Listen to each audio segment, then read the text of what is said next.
Hey guys, this is my 96 Ford E350 and I'm going to show you how to remove the front door panels real quick. We'll go ahead and remove this thing. There's just one Phillips screw and it comes right off. And that reveals another Phillips screw, and as you can see it's cracking a little bit, but we can fix that with some hot staples later on. We got another Phillips screw. And we can pull the controls off.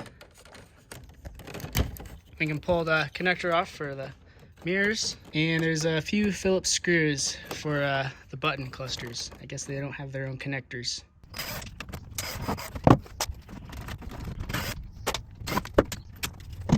And it looks like we have another Phillips screw back here. Another one on the door handle. This trim just comes right off. Got another one right there for the door pocket.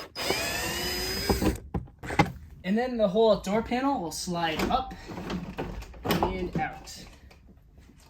The moisture barrier just pulls off.